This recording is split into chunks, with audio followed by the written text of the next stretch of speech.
El Vaticano.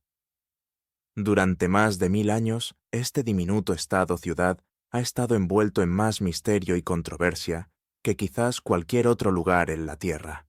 Pero aquí está lo realmente perturbador. Mientras millones de personas discuten sobre si en realidad suceden rituales oscuros detrás de esos muros antiguos, están pasando por alto los escándalos documentados que son mucho más impactantes que cualquier teoría de conspiración.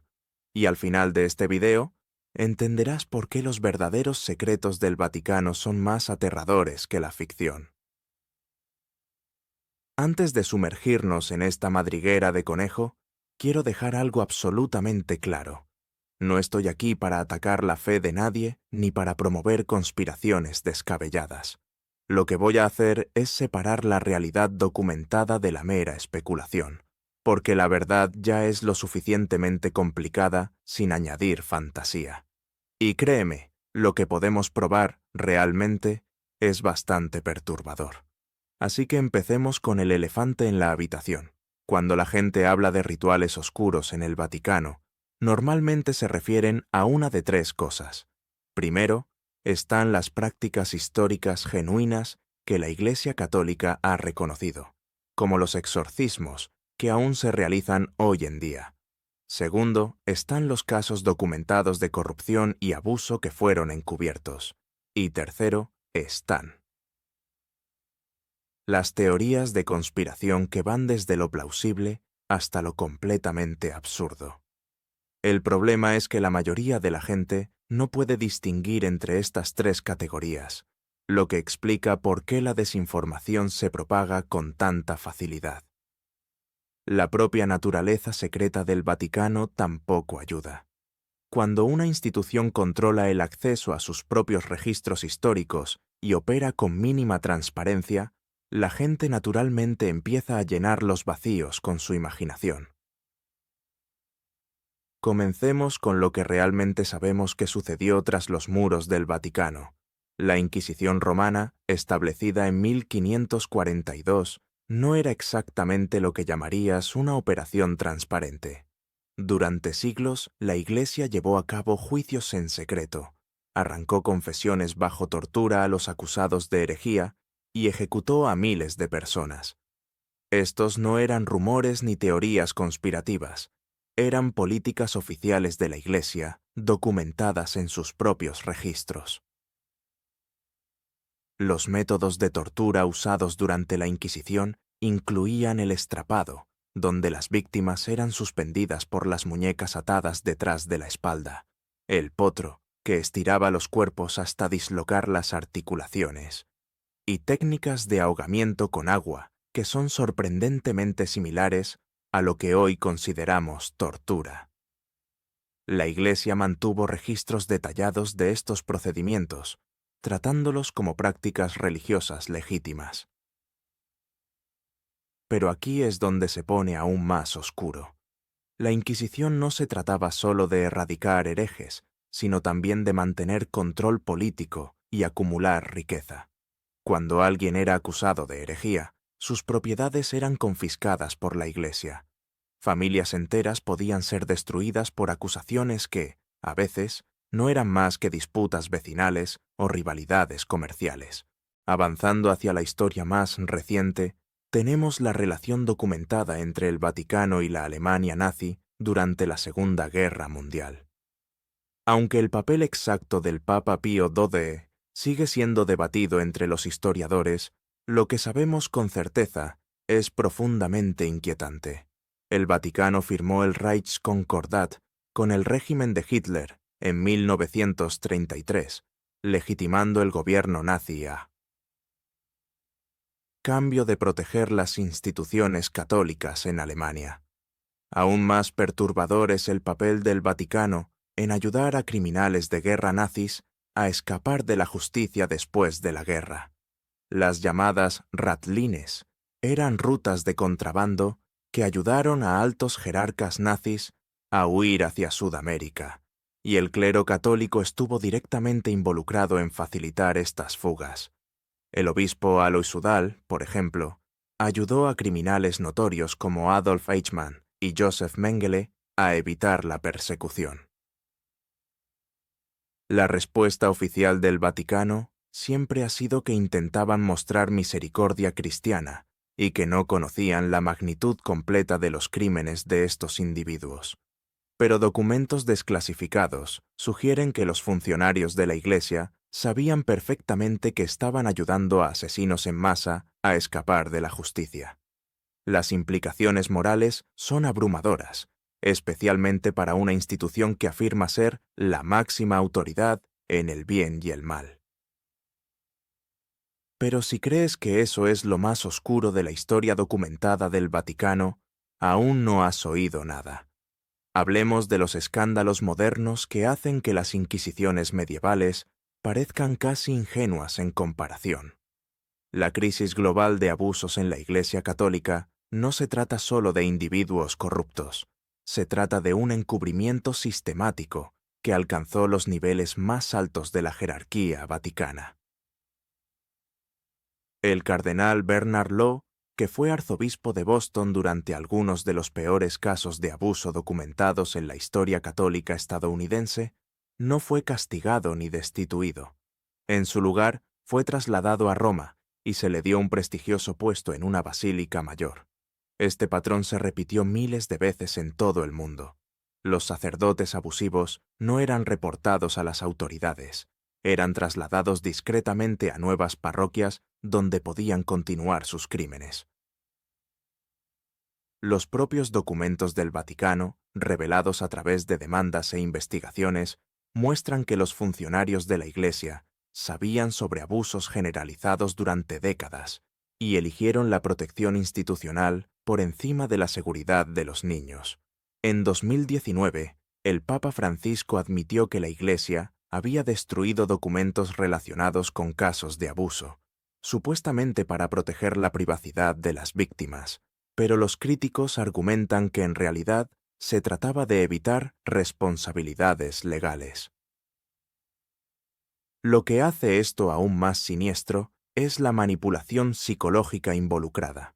La Iglesia Católica pasó siglos construyendo una imagen de autoridad moral y conexión divina. Los padres confiaban en los sacerdotes con sus hijos porque creían que estos hombres eran representantes de Dios en la tierra. Esa confianza fue explotada y traicionada de manera sistemática a escala global. Ahora bien, aquí es donde las cosas se vuelven interesantes desde la perspectiva de las teorías de conspiración. El Banco del Vaticano, conocido oficialmente como Instituto para las Obras de Religión, ha estado involucrado en más escándalos financieros de los que la mayoría de la gente se imagina. En 1982, el banco estuvo directamente relacionado con el colapso del Banco Ambrosiano de Pavia, Italia, que perdió más de $1.000 millones en transacciones sospechosas. Roberto Calvi, apodado el Banquero de Dios por sus estrechos vínculos con el Vaticano, fue encontrado colgado bajo el puente Blackfriars en Londres, en lo que inicialmente se consideró un suicidio, pero luego se investigó como un posible asesinato. El día antes de su muerte, Calvi había escrito una carta al Papa Juan Pablo II, advirtiendo que poseía documentos que podían dañar gravemente a la Iglesia. El Banco del Vaticano también ha sido investigado en múltiples ocasiones por lavado de dinero. En 2010, las autoridades italianas congelaron 23 millones de euros en cuentas del Vaticano sospechosas de violar leyes contra el lavado de dinero. Las prácticas del banco eran tan cuestionables que fue incluido en listas negras por organismos internacionales de control financiero hasta reformas recientes. Esto nos lleva a uno de los aspectos más fascinantes del secreto vaticano: los archivos mismos. Los archivos secretos del Vaticano, recientemente renombrados como Archivos Apostólicos Vaticanos, contienen un estimado de 85 kilómetros de estanterías repletas de documentos que se remontan a más de 1000 años. La mayoría de estos documentos son completamente inaccesibles para investigadores externos, y hasta los propios estudiosos católicos necesitan un permiso especial para consultar materiales específicos. ¿Qué hay en esos archivos que requiere tanto secretismo?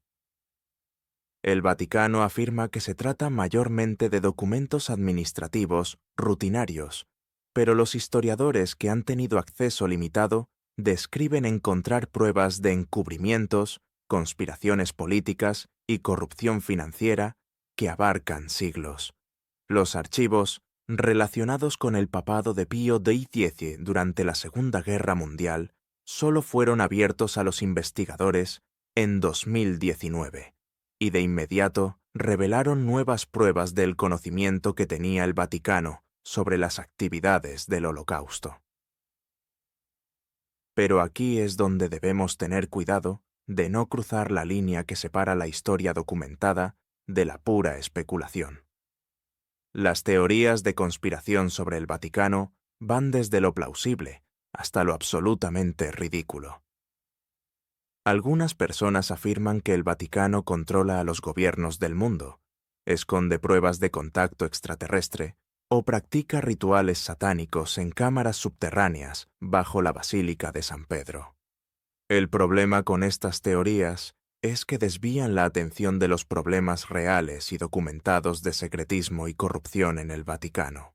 Cuando la gente se enfoca en una supuesta adoración al diablo, no está prestando atención a los verdaderos crímenes financieros, encubrimientos de abusos y manipulaciones políticas que podemos demostrar que sucedieron. Dicho esto, hay algunas prácticas vaticanas que alimentan estas teorías oscuras, incluso si en realidad no son siniestras. La Iglesia todavía realiza exorcismos, por ejemplo, y tiene un programa oficial de formación para sacerdotes que desean convertirse en exorcistas. Desde fuera, estos rituales pueden parecer bastante inquietantes. Incluyen conjuros en latín, agua bendita y ceremonias elaboradas diseñadas para expulsar demonios. El Vaticano también mantiene extensas colecciones de materiales ocultistas, incluidos grimorios, libros de hechizos y artefactos relacionados con diversas formas de magia y brujería. Estas colecciones existen con fines de investigación y para comprender lo que la Iglesia considera herético, pero su mera existencia alimenta teorías conspirativas sobre la participación del Vaticano en prácticas oscuras. También está el asunto del arte y la arquitectura vaticana, que incluyen numerosas piezas que los espectadores modernos podrían encontrar inquietantes o incluso satánicas. El techo de la Capilla Sixtina, por ejemplo, contiene imágenes que algunos interpretan como de significado oculto, aunque esas interpretaciones suelen decir más sobre el observador que sobre las verdaderas intenciones de Miguel Ángel. Déjame compartir algo que la mayoría de la gente no sabe sobre las investigaciones del Vaticano. La Iglesia tiene su propio servicio interno de inteligencia, a menudo comparado con la CIA, que monitorea amenazas a la seguridad del Vaticano e investiga la corrupción interna. Esta organización opera con total secretismo y responde directamente al Papa. Aunque su existencia está reconocida, casi nada de sus actividades se hace público. Este servicio interno de inteligencia ha estado involucrado en investigaciones de crímenes financieros dentro del Banco Vaticano, en el monitoreo de cardenales potencialmente sediciosos e incluso en la vigilancia de periodistas y activistas críticos de las políticas de la Iglesia. El hecho de que una organización religiosa necesite su propio servicio de inteligencia ya dice mucho sobre el nivel de corrupción interna y de amenazas externas que enfrenta. Ahora, hablemos de algo que conecta la realidad documentada con la teoría conspirativa, la relación del Vaticano con el crimen organizado. Múltiples investigaciones han revelado conexiones entre ciertos funcionarios vaticanos y familias del crimen organizado italiano, particularmente en operaciones de lavado de dinero. El caso más famoso involucró al arzobispo Paul Marcinkus quien dirigió el Banco Vaticano desde 1971 hasta 1989.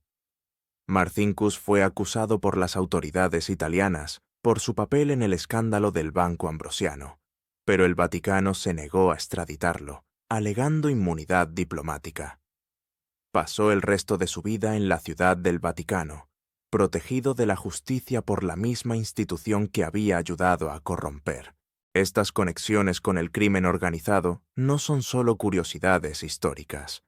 Tan recientemente como en el año 2019, la Policía Vaticana allanó oficinas dentro de la Ciudad del Vaticano como parte de una investigación sobre irregularidades financieras que involucraban cientos de millones de dólares.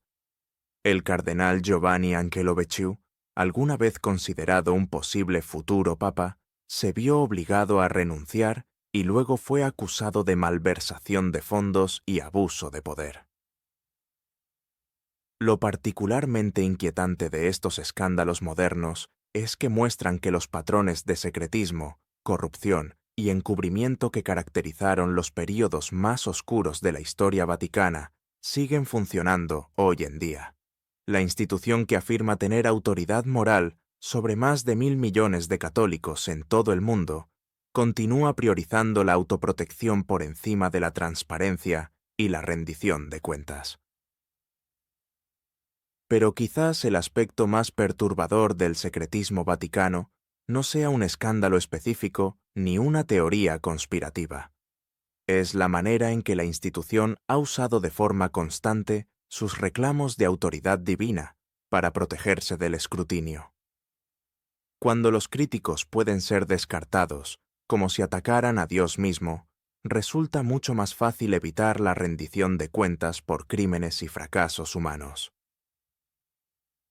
La respuesta del Vaticano a cada gran escándalo sigue siempre el mismo patrón.